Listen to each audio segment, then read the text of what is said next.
ഞായറാഴ്ച എന്ന് വെച്ചാൽ ഞങ്ങൾക്ക് വീട്ടിൽ പോകാനുള്ള ദിവസമാണ് കേട്ടോ. അപ്പൊ അതിനുള്ള ഒരുക്കങ്ങളാണ് നടന്നുകൊണ്ടിരിക്കുന്നത്. പെട്ടെന്ന് തന്നെ റെഡി ആയിക്കോളാൻ പറഞ്ഞിട്ട് കോള് വന്നിട്ടുണ്ടായിരുന്നു. ഏട്ടാ എപ്പോൾ എത്തും? ആഴ്ചയിൽ ഒരിക്കൽ രണ്ട് വീട്ടിലും പോയിട്ട് മുഖം കാണിച്ചില്ലെങ്കിൽ ഒരു സമാധാനം ഉണ്ടാവില്ല കേട്ടോ. അത് ഞങ്ങൾ 3 പേരും കൂടിയിട്ട് ഇപ്പം അങ്ങോട്ട് പോയിക്കൊണ്ടിരിക്കുകയാണ്. സമയം ഏകദേശം ഒരു 7 മണിയൊക്കെ ആയിട്ടുണ്ട്. അപ്പൊ അമ്പലത്തിന്റെ അവിടെ എത്തുമ്പോൾ തന്നെ അത് ഇത്ര മാത്രം ഇരുട്ടായി തുടങ്ങിയിട്ടുണ്ട്. വീട്ടിലെത്തിയിട്ടുള്ള കാഴ്ചയാണ് കേട്ടത്. കൈ കിട്ടി മാങ്ങയും തേങ്ങയും ഒക്കെ എടുത്ത് കവറിലിട്ടിട്ടുണ്ട്. അതിന്റെ ഇടയിൽ കൂടെ ഒന്ന് മദേഴ്സ് ഡേ ആയതുകൊണ്ട് വീട്ടിലൊക്കെ പോകുമ്പോൾ ആമി എന്തോ കയ്യിലെടുക്കുന്നുണ്ട്. അച്ഛമ്മയ്ക്കും അമ്മമ്മയ്ക്കും കൂടിയുള്ള സ്പെഷ്യൽ ആയിരുന്നു കേട്ടാ. ഇത് ഏട്ടന്റെ വീട്ടിൽ നിന്നുള്ള കവറാട്ടാ. ഇതിൽ എന്താ ഉള്ളത് ഞാൻ വീട്ടിൽ പോയിട്ട് കാണിച്ചു തരാം. അപ്പൊ നമ്മള് തിരിച്ചു പോന്നുകൊണ്ടിരിക്കുകയാണ്. സമയം 8:47 ആയിട്ടുണ്ട്. ഏട്ടന്റെ വീട്ടിൽ നിന്ന് കിട്ടിയ കവറത്ത് സാധനങ്ങളാണ് കേട്ടോ ഈ കാണുന്നതൊക്കെ. ഓട്ടപ്പുണ്ട്, മീൻകറി ഉണ്ട്, മീൻ വറുത്തതുണ്ട്. അതുപോലെ തന്നെ ഒരു കാര്യം കൂടി ആമിക്ക് സ്പെഷ്യൽ ആയിട്ട് കിട്ടിയിട്ടുണ്ടായിരുന്നു, ഒരു അവിൽ മിൽക്കിന്റെ കിറ്റും കൂടി.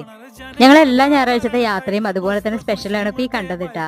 ഇന്ന് പോണ സമയത്ത് 2 വീട്ടിൽ എല്ലാവരും നിങ്ങൾക്ക് കാണിച്ചു തരാന്നൊക്കെ വിചാരിച്ചിട്ടുണ്ടായിരുന്നു. പക്ഷെ നമ്മൾ പോയപ്പോൾ നന്നായിട്ട് ലേറ്റ് ആയി. ഇതൊക്കെ ഫുഡ് ഉണ്ടാക്കി കഴിച്ചാലും എന്തൊക്കെ കഴിച്ചു കഴിഞ്ഞാലും നമുക്ക് നമ്മളെ വീട്ടിൽ നിന്ന് നമ്മൾ അമ്മമാരുണ്ടാക്കി തരുന്ന ഫുഡ് എന്ന് പറയുന്നത് ഭയങ്കര രസമുള്ള കാര്യം തന്നെയല്ലേ. അപ്പൊ അത്രയുള്ളൂ. Thank you.